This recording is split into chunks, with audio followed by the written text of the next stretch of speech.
Hello world! Hello Philippines! Kumusta ang Luzon, Visayas, and Mindanao? This is your host again, Marlene Craig of Kumusta Ka? Bagong Pilipinas, ang bagong talk show ng bayan. So with me today, magandang ating topic at may kasama akong dalawang Gen Z.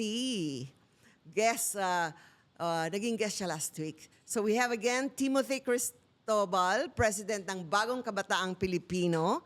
And of course, with him is also Ashley Gonzalez, Strategic Operations Officer rin ng Kabataang Pilipino o yung Bagong Kabataang Pilipino. Ayan, would you like to say hi? Hello po. Magandang araw po. Hello guys, glad to be back here po again with Miss Marlene. Ayan. So, ang topic natin ngayon ay trending na trending. Huwag kayong magtaka, mag-isa lang ako ngayon kasi yung mga iba takot sa rally. Traffic sa rally. Kasi ang dami-daming rallies ngayon. So, yung topic natin is tamang-tama, kasali sa trending. Kung ano yung nangyayari sa ating bansa ngayon. So, ang mga question ko sa inyo ay, what makes a person dishonest? So, doon tayo sa psychology of honesty ngayon. And yung palangalawa, magdi-discuss din tayo. So, why does our country have corrupt officials? And why do Filipinos allow their corruptions? Ayan. So, si Ashley wala last week kasi pinag-usapan namin yung paano ka pinalaki ng magulang mo from right and wrong, di ba?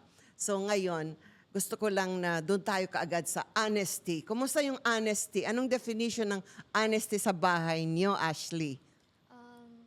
Sa family po namin, honesty po, yun po talaga yung pinaka binavalue namin as a family kasi para sa amin po, yung fairness, yung quality, and also yung integrity sa amin, yun po yung pinakamahalaga po. Ayan, lakasan mo daw yung boses mo, Ashley. Yung pang-modulated voice. So, ilan ba kayong magkakapatid? Dalawa po kami sa bahay. Babae? Dalawang babae? Isang lalaki at isang lalaki po. Ikaw panganay? Yes po. Ayan, so ang mami mo, sabi mo sa akin, taga Mindanao kayo. So, andun Yes sila po. sa Mindanao. Yes po. Sabi mo, Misamis Occidental? Yes po.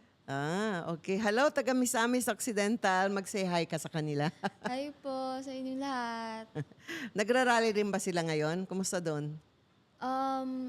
As far as I know po, parang tahimik lang po doon sa lugar po namin. Tahimik, buti pa kayo. Walang traffic.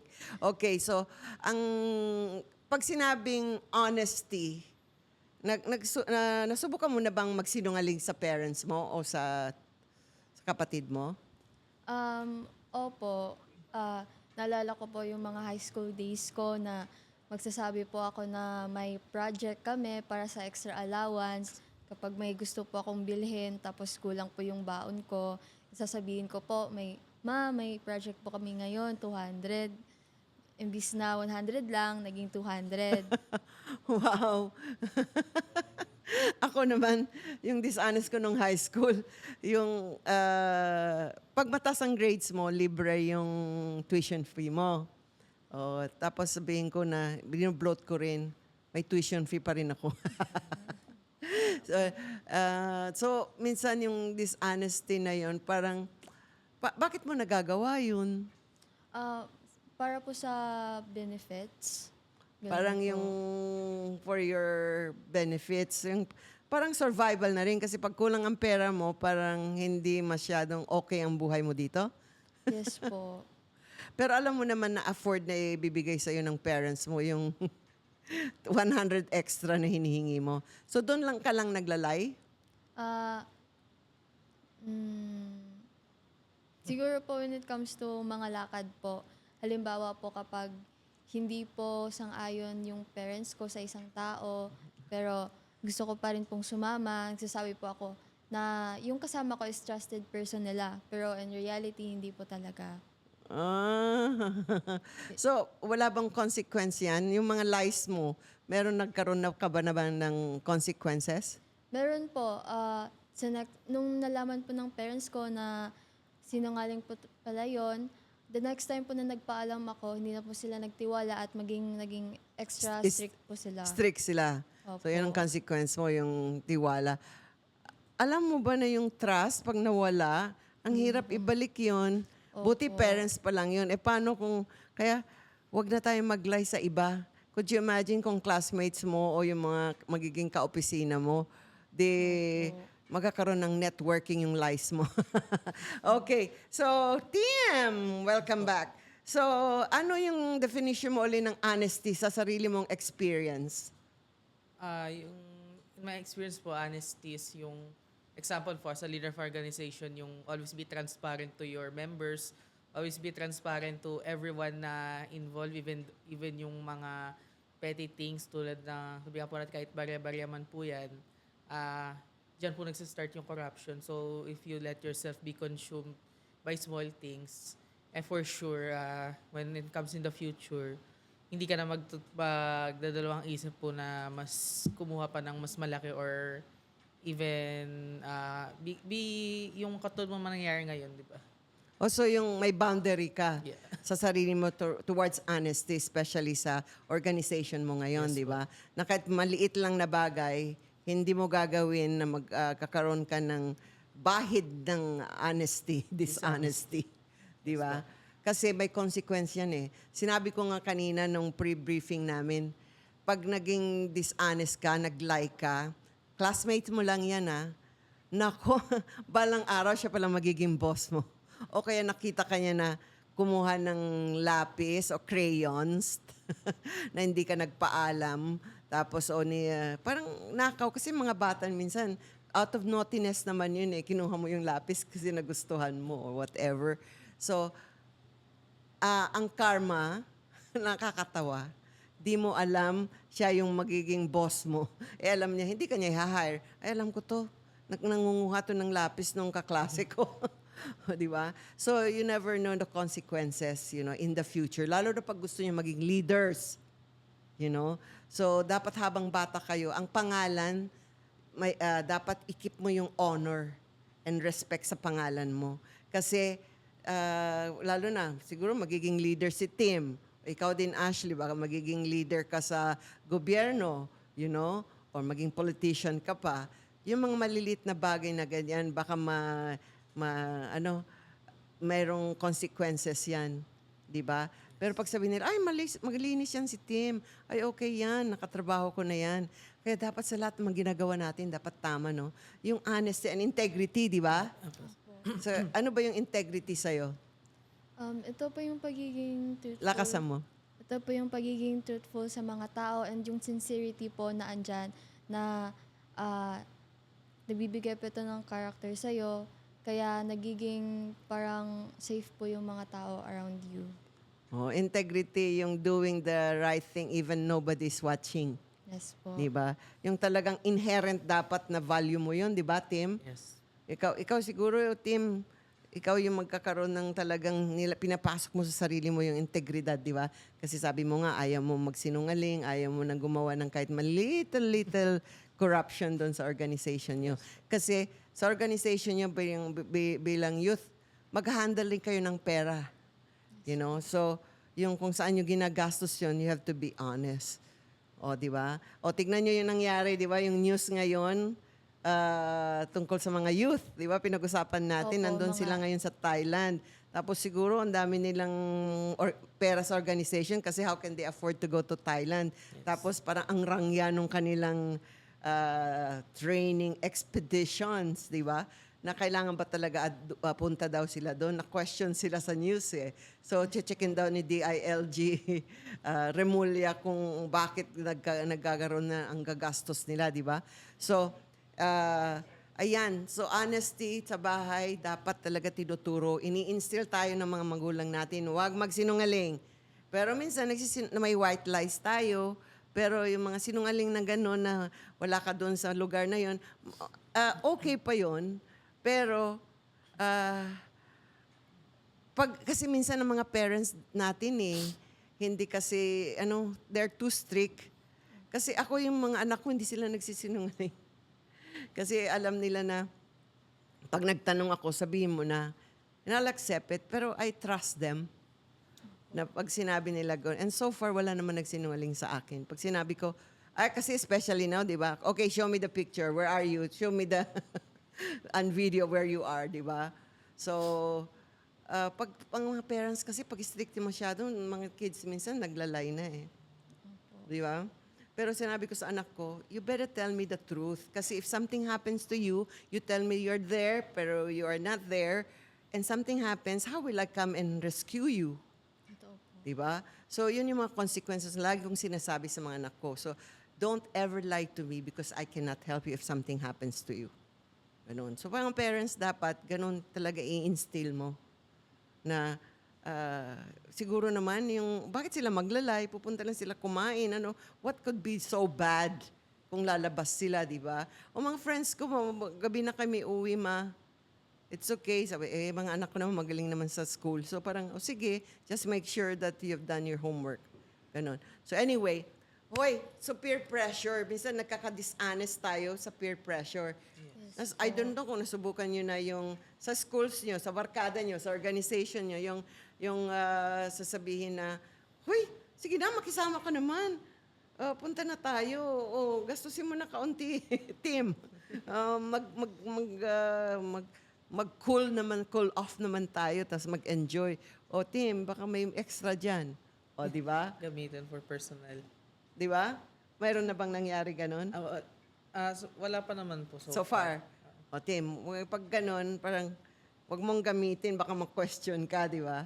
Sila rin yung magsusumbong si Tim nga, siya nga naggastos Kaya always think at have the mind, yung end.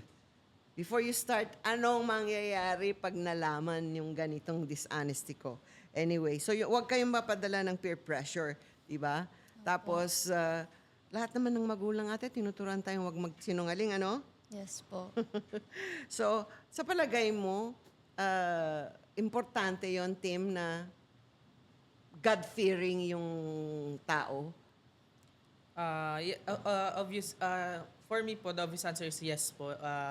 Kasi as a person, kung hindi po sila God-fearing, kasi parang yun po yung magsiset ng boundary sa'yo na every time nagagawa ka, even though wala nakatingin, doon ka magbe-base na kung God-fearing ka, kahit wala nakatingin, parang matatakot kang gawin to kasi nga, andyan yung isipin po yung karma, yung na anytime pwede itong bumalik sa'yo. Pero kung hindi God-fearing yung tao, wala po yung kakatatakutan. Kasi wala po siya yung fear. Kumbaga wala siyang iniisip na parang divine individual na magja-judge sa kanya except sa mga tao, paano po kung di siya nakikita. So, yung mga hindi God-fearing na tao, sila po yung basta wala nakakakita, tuloy-tuloy sila sa paggawa kahit maliman po ito sa paningin ng iba. Kaya nakakatulong, di ba? Yes. Ako talaga, lagi kong iniisip na, ay, madali lang, paggalit ka na, parang gusto mo nilang sakalin Tapos itapon mo sa South China Sea. Pero, kumusta naman yung aking soul? Baka ayoko nang pumunta ng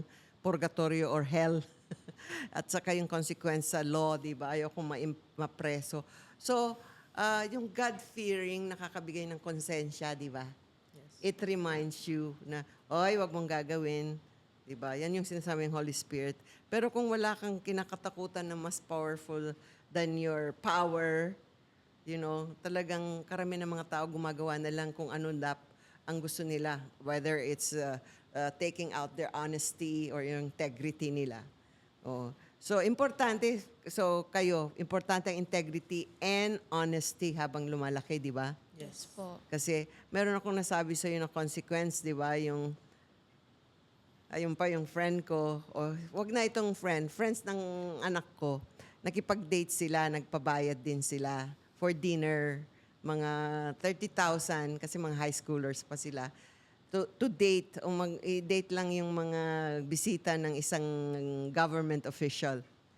Tapos, doon sa ka-dinner table nila, yun yung uncle ng classmate nila. So, yung uncle nagsumbong, ay, nagpapabayad pala itong mga classmates mo.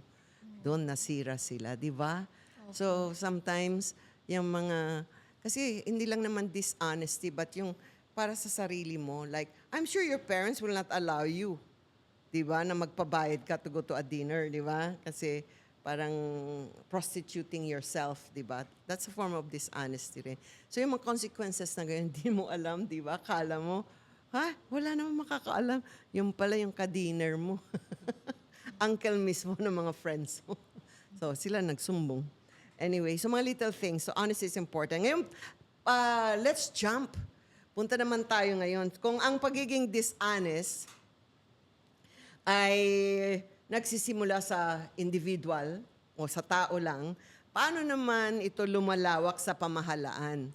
So, bakit kaya marami ang ating mga opisyal ang nalululong sa corruption ngayon? So, makitrending naman tayo ngayon, di ba?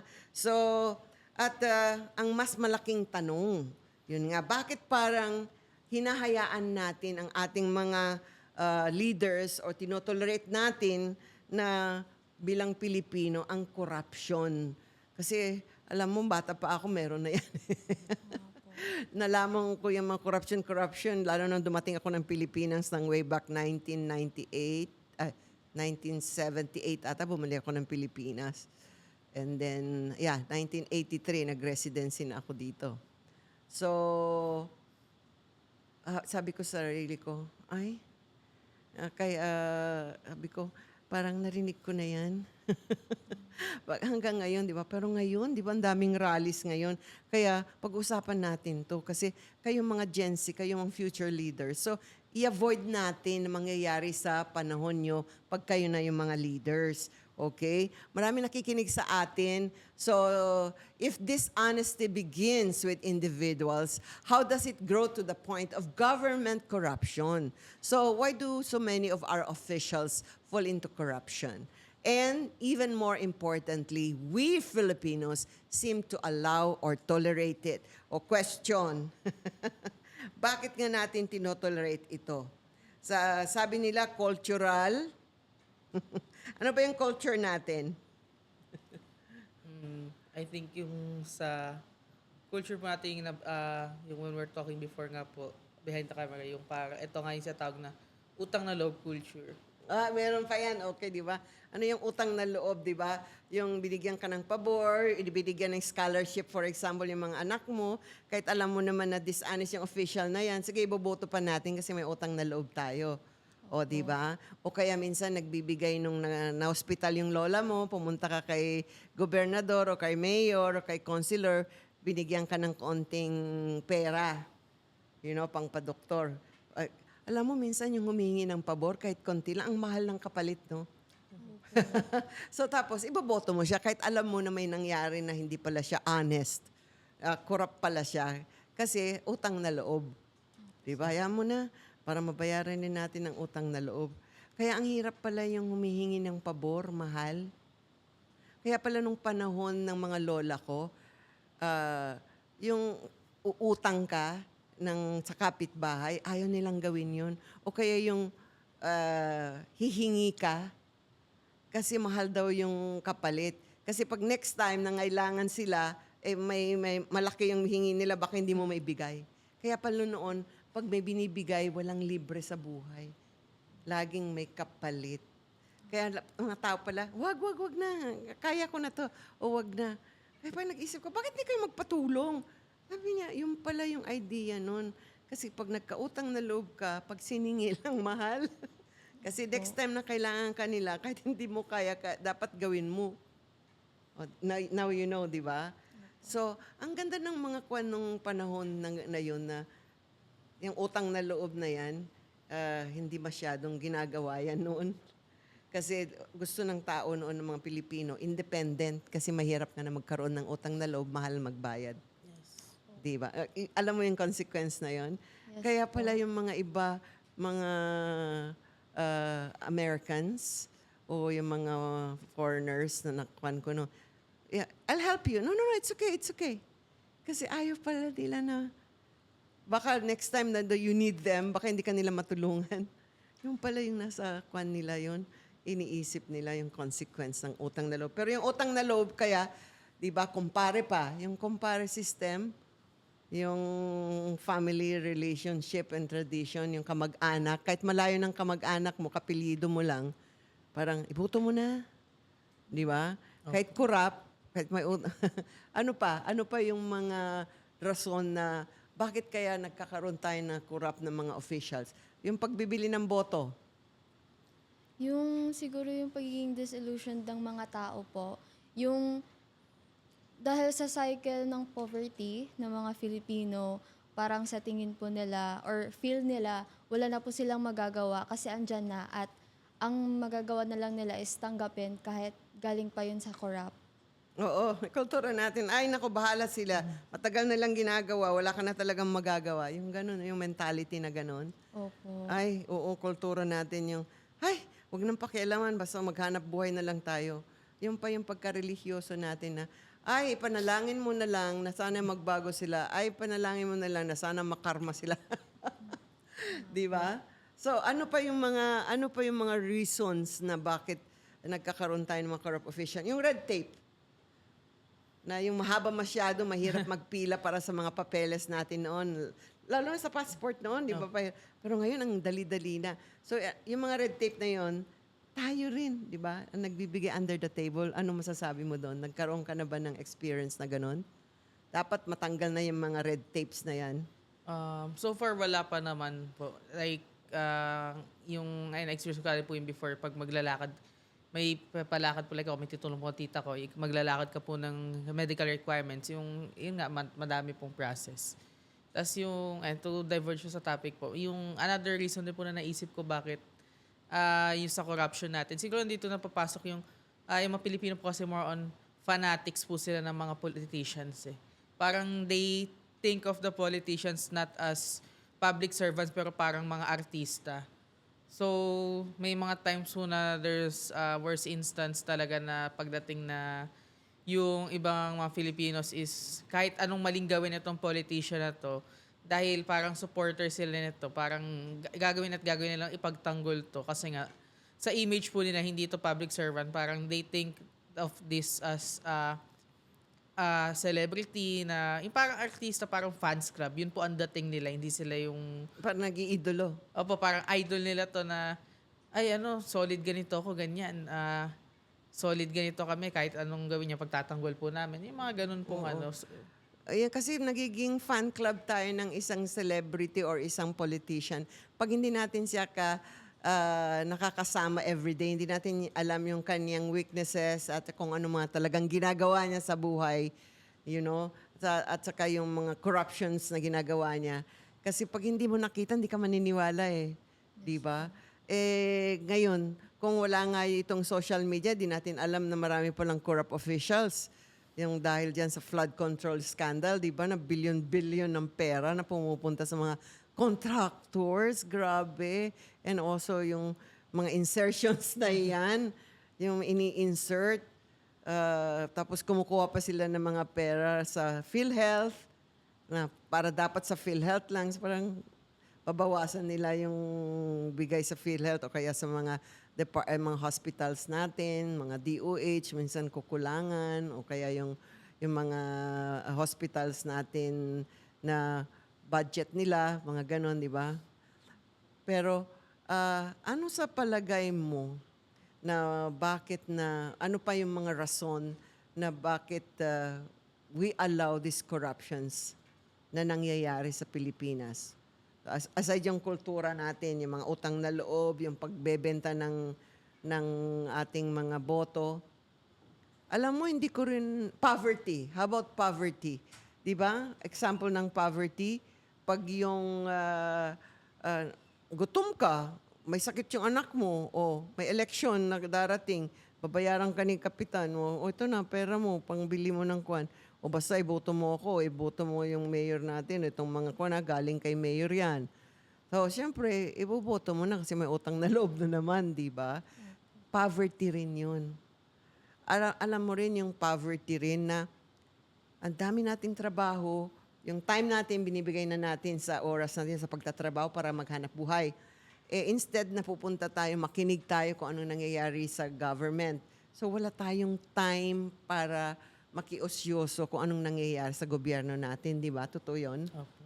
Yung regarding ako sabi sa poverty, karamihan po kasi na nakikita ko sa mga politicians is tinitake advantage po nila tong mga poverty-stricken people na kasi ito po yung mga taong madali nilang mamamanipulate kasi sad to say sila po din yung mga tao na hindi ganon ka-critical kung mag-isip, parang tulungan mo sila, parang tingin na nila sa'yo, mabait to, susuportahan ko to lagi.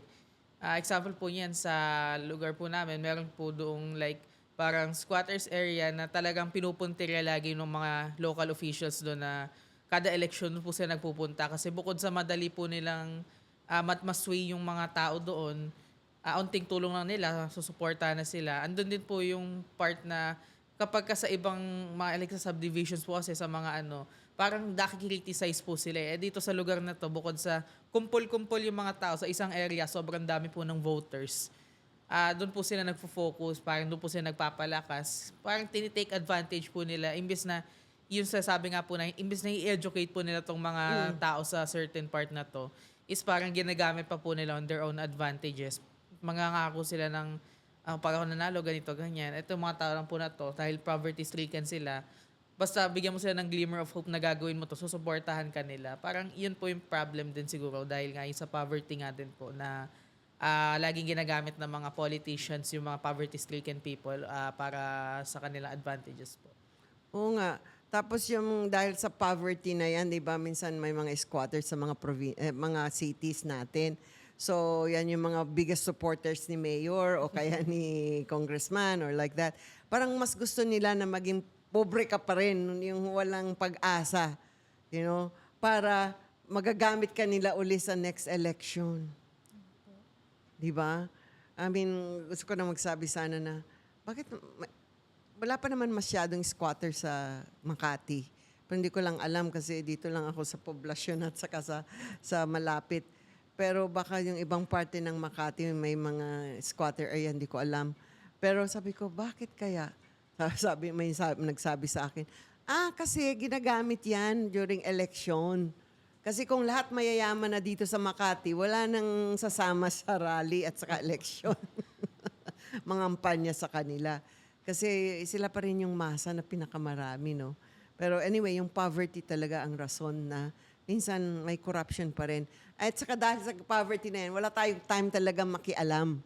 Kasi mga magulang natin ay parang, wala bahala na sila sa mga buhay nila. Basta ako nagkakayod. Kasi mas importante na isipin mo kakain ka bukas. Huwag yung mga politics, kung anong nangyayari sa politics, di ba? So, ayan, ang hirap talaga pag pobre ka. Unlike sa Europe, sa Amerika, wala silang mga ganun na squatter type. Pero educated sila kung anong nangyayari sa government nila. Tayo, hindi tayo educated. Buti nga ngayon meron tayong social media. Kaya lang, yung social media, makinig lang po kayo sa tunay na mga nagsasalita ng totoo. Pag may kang narinig, saan galing yan? Galing ba yan sa ABS-CBN, sa GMA, sa ano pa yung mga kwan natin, Rappler, Sources. sa mga big known na mga networks, di ba? Kasi at least you can sue them kung hindi totoo. Pero minsan nagkamali rin sila man-time, kaya you don't know. So dapat makinig ka sa 4 na networks. Kung tama yung sinasabi nila pareho, that means that's news. Kasi minsan yung mga mahirap nating kababayan, di ba, sa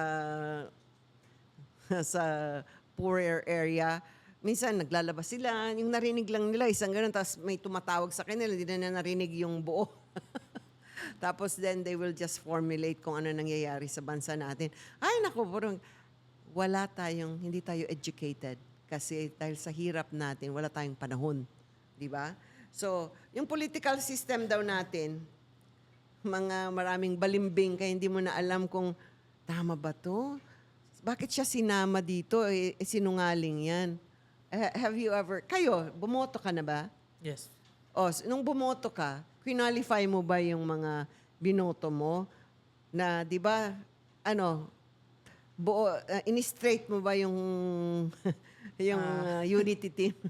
Ano bang Yung team na yun? Sa Alyansa. Actually, Alyansa. may certain candidates po na talaga na nagkaroon ako ng doubt since past ano po nila, mga past Kwan nila. issues ganun, and yung mga known na yung nga po, yung mga balimbing or mga political butterflies na kung saan So alam mo rin, Opo. parang you know rin, parang do you listen to news? Parang kasi updated ka eh. Kasi bihira lang yung mga Gen Z na updated sa politics, di ba? Hindi naman sila nakikinig sa lang daughter ko nga eh. Kaya lang sa PGH na nagsasabi na lang yung mga iba, mga nurse. Alam niyo ba, ma'am, may rally eh, ganito daw, mawawala na daw, galit daw sila sa government natin. Sabi niya. So, mga Gen Z, hindi naman kayo nasa politics, not unless you are in the organization, so you know what's going on because we are in alignment with the government, di ba? So, ikaw nakinig ka. So, hindi mo binoto lahat. Qualify mo. yes. Binoto mo. So, hindi mo diniretso yung alyansa. Actually, mayroon pa ito ni-leave out na 1 or 2. Pero may mga iba po doon na parang medyo may doubt ako na vinote ko na lang for the sake na much better na iboto ko to kaysa manalo naman tong si ganito. Parang instead na mawalan ng boto to tapos makapasok tong si ano, iboboto ko na to kasi parang nandiyan na po papasok yung it's where you choose between the great which is the Lesser the evil. lesser evil. Lesser evil. Ako rin hindi ko diniretso. Pasensya na.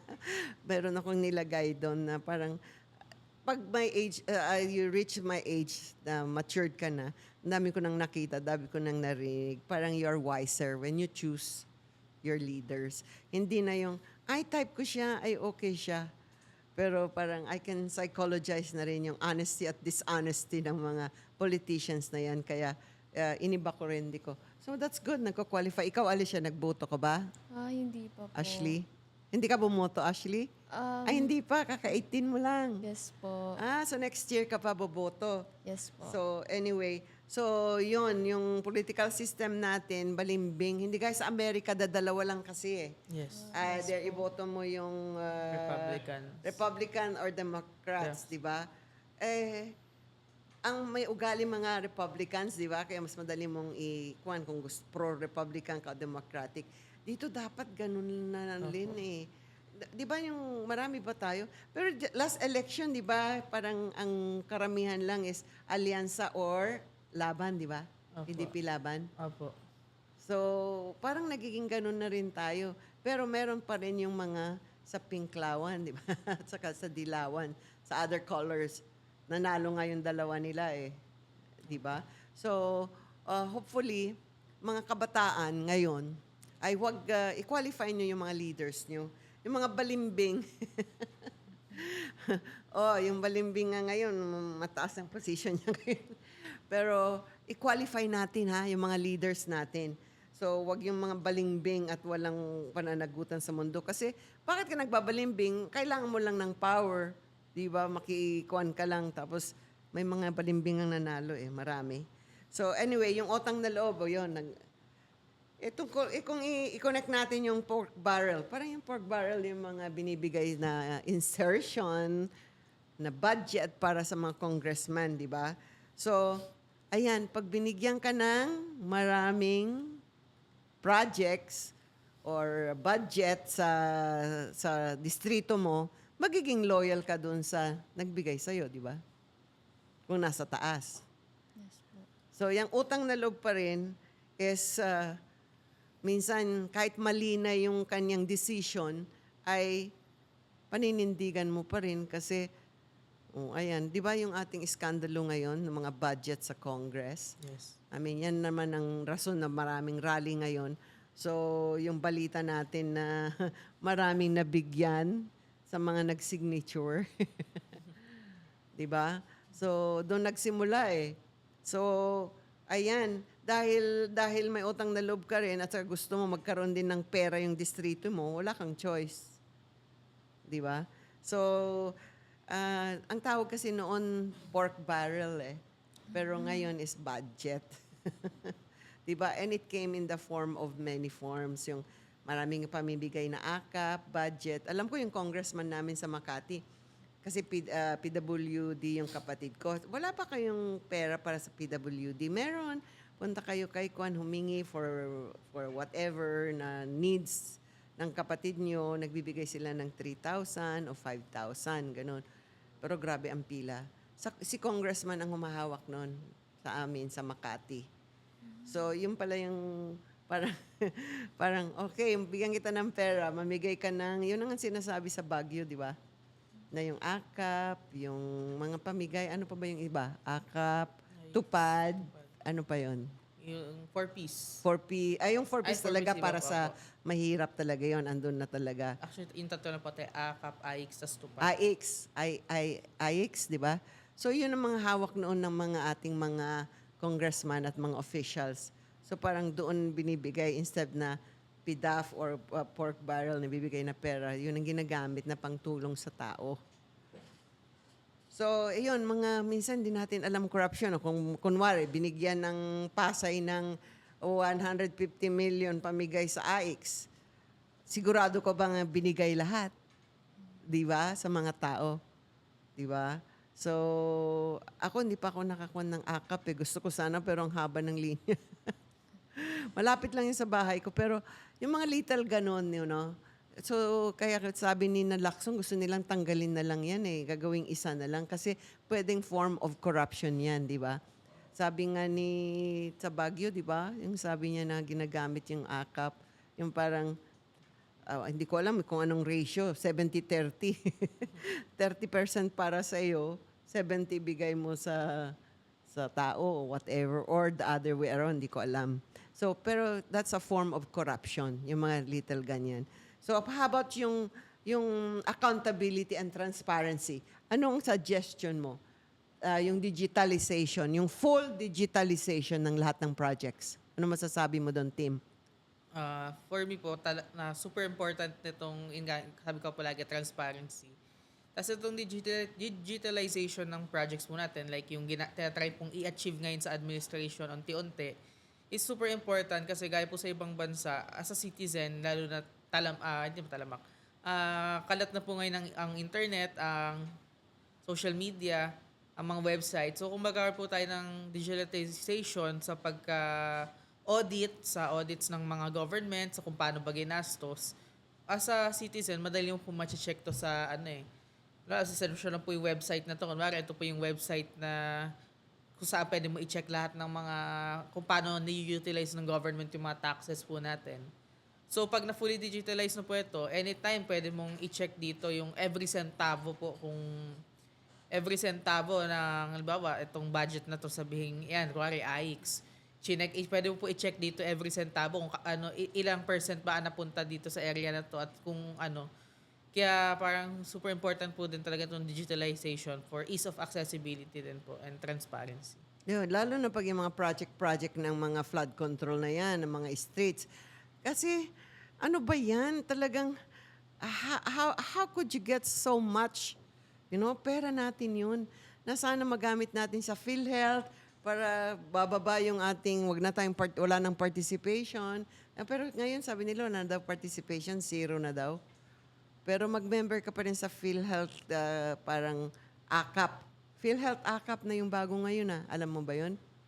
Ayan, dapat pag-aralan nyo lang kasi pag may gustong magpa-hospital o maglibre, dapat may PhilHealth AKAP. Mag-register ka pa rin. So, it's all under eGov na ngayon, di ba? eGov.ph. So, hindi pa nga ako nag-member dun. May PhilHealth na ako, pero sabi nila, dapat mag-member ka pa rin ng PhilHealth AKAP. Pero yung mga ganun na yan, ang dami-dami na, so punduhan nila yon, di ba? Oh, sure ka ba na nagagamit yun? Minsan ng mga tao, hindi natin alam, di ba? Pero may pondo sila. So, saan napupunta yon? So, dapat transparent lahat yung mga programs and projects ng government. Kasi yun nga, yung sinabi ko kanina, sa Europe, let's talk about Denmark. Talagang alam ng gobyerno kung magkano yung pera mo sa bangko. You know? Na pag business person ka, naka-register to the cent. 'Di ba? Tapos yung government nila, kaya kahit mataas yung kanilang tax, 40% halos ang bayad ng tax nila, libre naman yung kanilang pag-aaral, universities, and libre ang health. Yung health, ang galing talaga kasi lalo na pag pregnant ka, Ang ganda ng parang hotel yung hospital mo. Tapos yung mother, magsasahod pa rin for uh, 6 months. Kasi pwede silang hindi 6 months sila hindi 8 months na hindi sila magtatrabaho. Palalakihin yung bata. Tapos may bayad sila. Tapos yung father rin, meron din siyang holidays para tumulong. So, yung mga ganyan, kahit okay na lang tayo magbayad ng tax, yun na yung mga galit sa mga tao. Nagbayad tayo ng tax, hindi natin nalalaman. Sabi nga, ang sabi ng mga tao is yung 12%, natatax na tayo. Tapos may excise tax pa daw. So, sabi niya, pero wala naman nakikita. So, alam mo, okay na sa akin na kahit mag 40% yung tax ko, basta makikita ko na yung edukasyon libre, yung hospitalization, tapos well compensated pag nanganak ka, pati yung husband, pwede mag-holiday ng 3 months. Paid pa rin yun. Di ba ang ganda? Yes. Kaya sa dami ng pera, lalo na yung sa iskandalo ngayon, yung 3 million lang. Kaya mayroon nagkakaroon ng lakad sa September 21, yung 3 million budget na yan. Saan napunta? Sa ghost projects, di ba? Sana kung wala tayong ganyan na super corruption, kasi lahat naman may corruption sa mga ibang bansa. Konti lang, maliit lang, hindi yung ganyan na massive, na grabe, as in grabe, di ba? I mean, okay na yung magnakaw ka ng konti o ng pera sa mga flood project, pero wag mo naman gawing ghost. Di ba yun ang nakakatawa? Yung parang, di ba nila naisip yun? Yung consequence na anong mangyayari pag nalaman? Di ba? So, ayan, ano pa yung sa palagay mo? How about yung dynasty? Na ang nanay, ang tatay, nandoon lahat sa politician silang lahat. Ano masasabi mo, Ashley?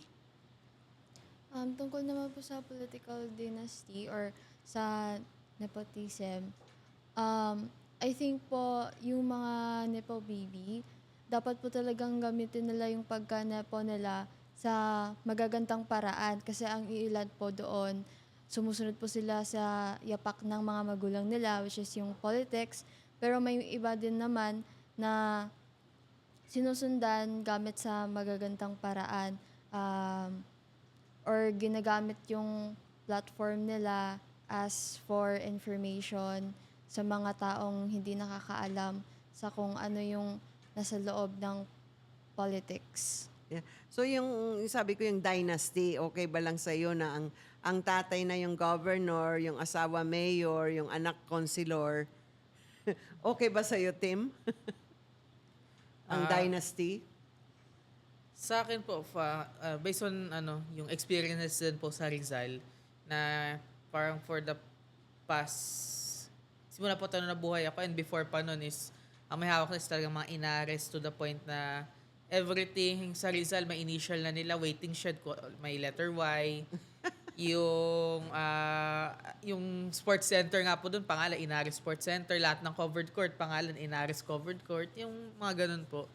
I think it will come down to then to kung what type of political family din ito eh. Kasi may mga lugar po sa Pilipinas na pinapatakbo ng dynasties, pero they are being well run naman po. Ang magiging consequence kasi po minsan, if alisin nyo po itong family na to sa isang lugar, parang 50-50 po kasi yan eh. Pwedeng makapasok naman tong si politician na to and pwede sabihin natin hindi ganun kaganda or baka mas lumalay lugar. Lesser evil na lang. Opo. Kaso meron naman po mga lugar din na pinapatakbo ng dynasty na malala naman po. So I think dito po parang it depends po on who are what type of politicians are running it. Kung etong dynasty naman po ito is they provide checks and balances, matino na po yung pagpatakbo nila. Well, ando po yung stigma na mali siya, pero I would rather take something that's being run by a dynasty well, kesa naman po yung papalit-palit, pero ang nangyayari is hindi umuunlad or ang pumapalit lang is corrupt, papalitan na naman bagong corrupt. So, parang sa akin po, it depends Okay talaga on who is running it, on the of if yung good governance ba yung pinapa-implement itong dynasty na to or yung the other way around. Okay, parang lesser evil na lang kung okay naman yung family na yan ang ginagawa sa syudad nila. Ikaw, Ashley, meron ka bang experience sa inyo sa Occidental, Occidental, Misamis Occidental po. Samis Occidental, meron bang ganyan din, mga dynasty? Yes po, yung current governor po noon sa amin, yung father niya po naging governor sa whole Misamis Occidental. Tapos yung anak niya din naman po naging mayor. Naging okay po siya para sa akin and para sa family ko kasi magaganda po yung pamamahala ng mag-ama. Nakikita po namin yung pagbabago and mababait and maalaga po sila sa kanilang kapwa kapwa Kababayan. opo. So yung ako rin sa Makati, 'di ba, mga Binay matagal na diyan. Pero okay naman kami sa Makati. I mean, kung meron mang mga minor corruption na sila na charge sila, pero masaya ang tao sa Makati kasi yung hospital namin, meron kami yung aming basta alaga ang mga seniors, lahat ng tao ngayon libre ang health namin, pa-check up, state of the art yung aming hospital na pag pinagpapa-check upan. Tapos yung pag-aaral ng mga bata, libre mga sapatos, mga libro, mga notebooks, mga uniforms pag opening of classes. So alaga ang Makati, kaya pala mahal na mahal sila. So parang as you said, okay naman yung may dynasty, basta may nakikita ka na ginagawang maganda at mabuti para sa syudad at kung masaya naman yung constituents ng syudad na yon. So, kasi yung gusto nilang i-abolish yung, kung hindi mo matatanggal, magkakamag-anak tayo lahat eh. Di ba? So, sa anong degree yung bawal na magtakbo? Minsan may anak ka sa labas. O, di ba? Bawal ba yun? Hindi naman kayo nagkasama na kunwari, magtatay kayo, pero you never stayed with your dad. You are very independent. Pero kapilido mo siya at tatay mo siya. Pero you're a good person, di ba? Parang ang hirap din, no? Parang mahirap atang i-abolish yan. Okay. So, ikuha natin. How about yung cultural tolerance natin, di ba? Yung okay na, okay lang, di ba? Ano pa yung sa last few minutes natin? So, ano yung pwede mong sabihin sa mga Gen Z? Let's start with you, Tom, Timothy. Kung ano yung gagawin natin para hindi na lumala pa. I mean, malala na tayo yung ating nangyaring scandal sa mga budget sa gobyerno. Yung corruption na yun is super. Na hindi na mangyayari sa next generation you as leaders. Ano dapat? Siguro una-una na po dito yung tigilan po natin yung pagiging fanatics on certain politicians. Wag natin sila i-consider na celebrity or someone na dapat lagi nating sinasamba. Pwede nating suportahan tong politician na to, pero at the same time, if may ginagawang hindi maganda or may napansin ka, you should criticize it. At the same time, nag-a-apply din dito yung kahit ayaw mo sa politician na to, pag nakita, you give credit where credit is due. Kung makita mo na, may ginagawa tong maganda naman, bakit mo siya sisirain or ibabash, yun ba? Parang, kasi ngayon, di ba, ang nangyari sa atin is fanatism na, eto, kalaban to nung sinusuportahan ko, ibabash ko to lagi. Like sa mga schools din po, sabi nga po ng teacher ko, ng professor ko last week lang na you should not always iput nyo yung sisi sa someone in the government na like sa presidente. Kasi may things na hindi niya po kaya hindi niya naman talaga totally hina-handle. Parang sabi nga din po niya, give credit where credit is due. Na example din po niya sa ibang politicians na eto, porket sinusuportahan ko to, hindi ko na siya i-criticize. No, i-criticize mo siya, pero at the same time nga po, eto, kahit hindi mo siya sinusuportahan, hindi porket hindi mo sinusuportahan yan, bash ka lang ng bash dyan na, masamang corrupt to, ganyan. Pero pag may ginagawa, pwede mo namang, or pag may ginawang maganda, you should give credit nga din po. Na it will simply come down to yung wag tayo maging fanatics. Talagang dapat let's not be hindi dapat tayo Blind, pro-politician. hindi blind follower, Apo. di ba? Hindi tayo dapat pro-politician, that pro-Philippines po tayo na We will support whoever's doing good for the Philippines. We will criticize who's doing bad. And parang isipin na po natin lagi, para sa bansa natin to, hindi sa para sa politiko lang. Okay, good. Alam mo, kaya ko tinatanong sa inyo kasi sa yung next na boboto sa 2028, marami na kayong Gen Z na boboto eh. Yes. So talagang nagbibigay ng concentration even our government to take care of you Gen Z. Kasi kayo yung future na magboboto na ngayon pipili at kayo nang maging future leaders din. So please, piliin mabuti yung mga leaders natin sa 2028 na naman, Parang makialam. Tama ba? Makialam tayo sa kung anong nangyayari at sino yung mga binoboto natin. Kaya magbasa-basa naman tayo pag malapit na yung election para i-qualify natin, di ba? So how about you also? Anong gusto mong sabihin sa mga Gen Z para matanggal yung mga, mabawasan ng korupsyon? As a Gen Z po, we have to break the cycle. Hindi po porket itong politician na to ay may nagawa na nung nakaraan, pero kasama naman yung corruption, ay iboboto na rin namin porket may nakita lang kami. Para sa amin po, since bago rin po kaming mga taga-boto, kailangan po naming suriin yung mga plataforma ng mga leader na ito.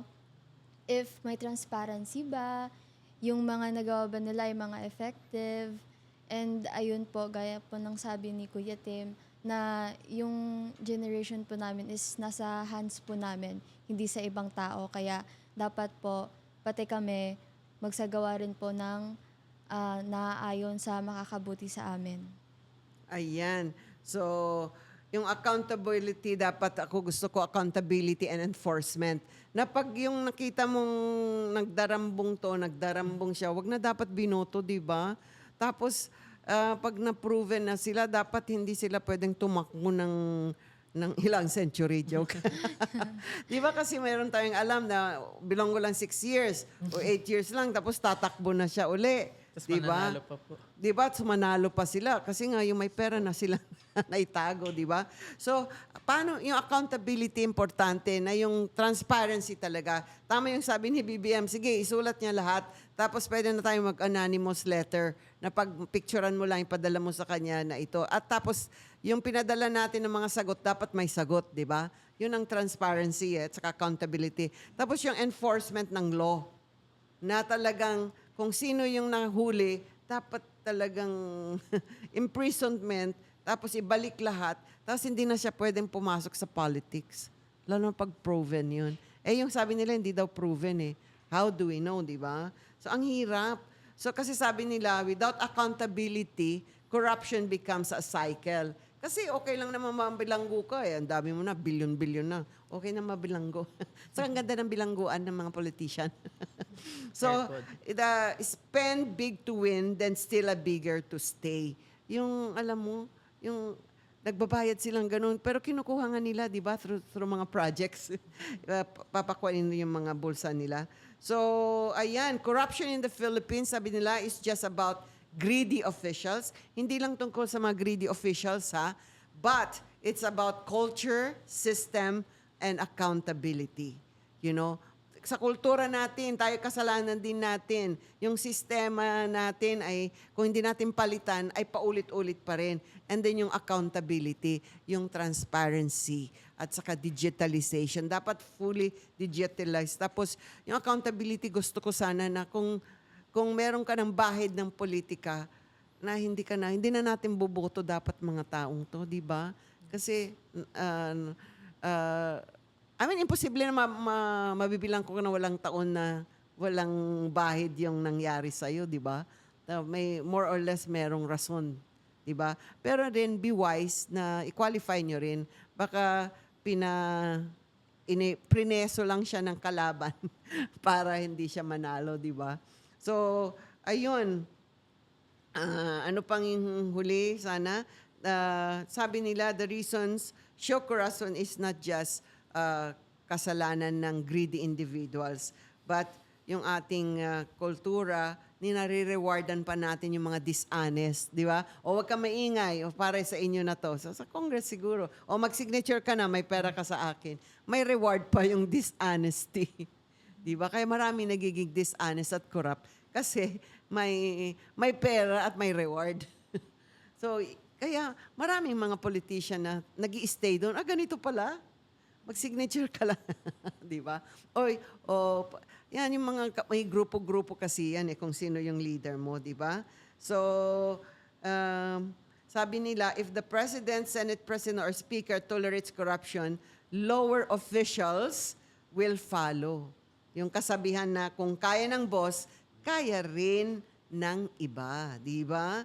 So, ayan yung mga, at saka mga red tape, tanggalin na yan, bilisan na yung mga kung anong kailangan ng tao maibigay.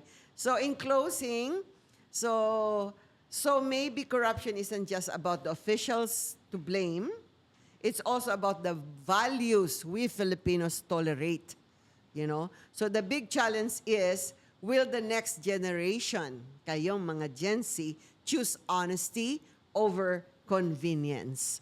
All right? So, parting words, let's start with Ashley. Para sa mga Gen Z po, it's time to break free from the cycle. As we all know, matagal na pong nangyayari ito sa Pilipinas, and sa bawat taon na pagboboses ng mga tao, wala pa rin nasasagawa. Kaya para sa atin, hawak talaga natin yung future natin, and kailangan natin mamili ng mga leader na karapat-dapat na nasa pwesto at kapangyarihan. Ayan. How about you, Tim? Sa akin naman po, sa aking mga fellow Gen Zs, lagi natin tatandaan na ang mga politicians, they're supposed to serve the public. We are not supposed to serve them. Or it's not that way. Kaya let's stop being fanatics. Again, if a politician is doing good, let's give credit where credit is due. When the politician does something that's not right, i-criticize po natin. Huwag tayo maging panatiko. Again, tayo po yung hawak natin yung future natin. Tayo din yung may hawak ng future ng bansa natin. So starting now, ayusin na po natin. Tigilan na natin yung pagboto or paghalal sa mga tao na sa gobyerno na walang gagawin kung hindi lalo lang tayong pahirapan. So, sabi nga, the change starts with us. Correct. O yan, Gen Z. Yung culture natin palitan na kasi ang corruption survives because our culture tolerates it.